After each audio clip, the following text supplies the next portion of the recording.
Paz e bem, meus irmãos e minhas irmãs. Estamos na quarta-feira, dia 10 de janeiro. Hoje o nosso evangelho é retirado do livro de Marcos, capítulo 1, versículos de 29 a 39. Naquele tempo, Jesus deixou a sinagoga e, juntamente com Tiago e João, foram à casa de André e de Simão. A sogra de Simão estava adoentada, com febre e acamada, e eles contaram a Jesus. Ele se aproximou, ajudou-a a levantar-se, e ela ficou curada e pôs-se a servi-los. Ao cair da tarde, levaram a Jesus muitas pessoas doentes de diversas enfermidades e também possessas. Toda a cidade se pôs em torno da casa de Simão. E Jesus curou muitas pessoas dos seus males e expulsou também muitos espíritos maus. Pela madrugada, Jesus levantou e foi para um lugar solitário, a fim de orar.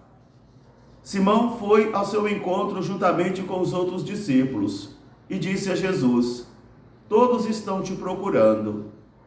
E Jesus disse: "É preciso que eu vá às outras cidades e vilas para anunciar a boa nova, porque foi para isso que eu vim." Palavra da salvação. Meus irmãos, minhas irmãs, o encontro com a palavra de Deus é sempre um encontro de iluminação. É sempre um encontro de revisão de vida, também de rejuvenescimento da fé e de refazer a própria vida.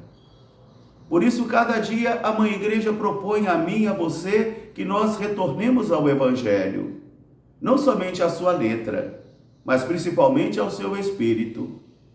Que nós nos deixemos ensinar e guiar pelos ensinamentos de Jesus de Nazaré e guiar pela sua luz. Hoje nós vemos então Jesus saindo da sinagoga, naquele Evangelho de ontem, onde ele começou a ensinar, as pessoas ficavam admiradas com os seus ensinamentos, porque ele ensinava como quem tem autoridade e não como os mestres da lei, e também onde ele havia expulsado um espírito mau de um homem. Agora ele deixa a sinagoga, a casa da reunião, lugar de adoração a Deus, lugar de escutar a palavra, e agora ele vai adentrar na casa de uma família, com todos os desafios que uma família tem. Ele não fica isolado, ele não fica aprisionado somente na vida da sinagoga, mas agora ele mergulha também nos problemas da família. E juntamente com Tiago e João, ele vai à casa de Simão e de André. E ali ele se depara com a enfermidade da sogra de Pedro, e eles vão apresentar o problema dela para Jesus. Eles vão falar com Jesus da enfermidade da sogra de Simão, porque isso também é orar, apresentar as necessidades dos nossos irmãos e irmãs a Jesus, e apresentar Jesus também aos nossos irmãos e irmãs, para que Jesus também possa se aproximar das pessoas, para que ele possa ajudá-las a levantar. Aqui está o poder do milagre.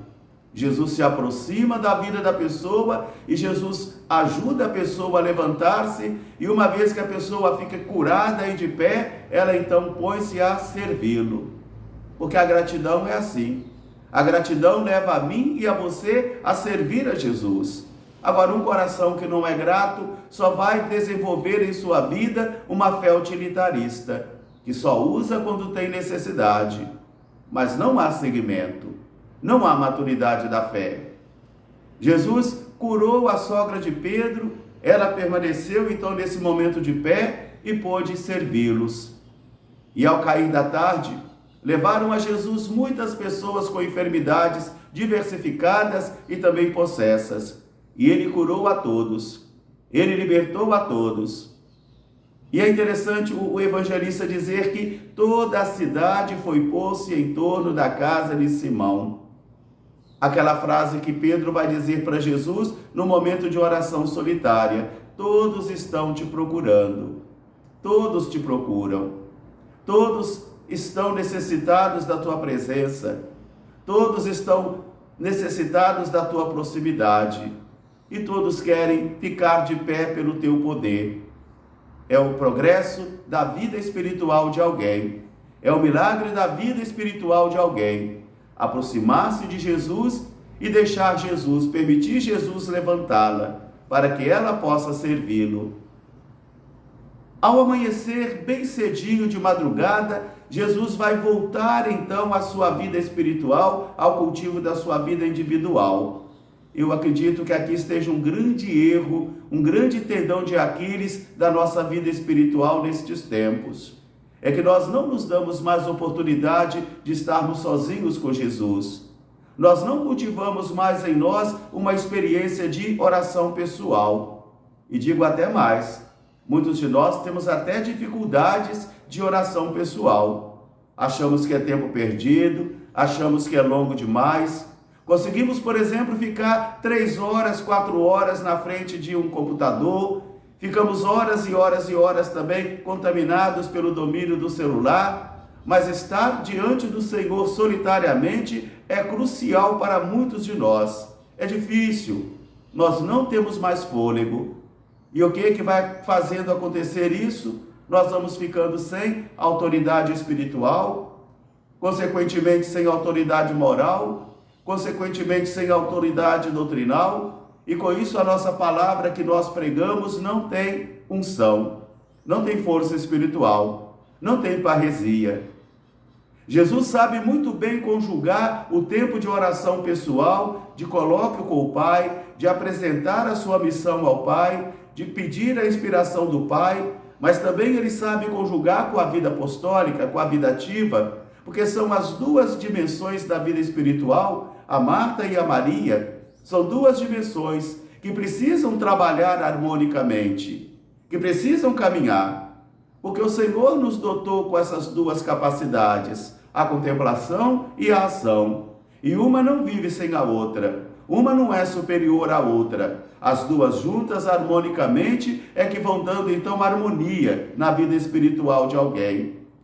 Mas quando nós não temos mais sede de Deus, quando o nosso coração já não anseia mais pelo Senhor, quando nós já não sentimos mais ânimos para buscar conhecer a face do Senhor, então a nossa oração pessoal fica muito prejudicada.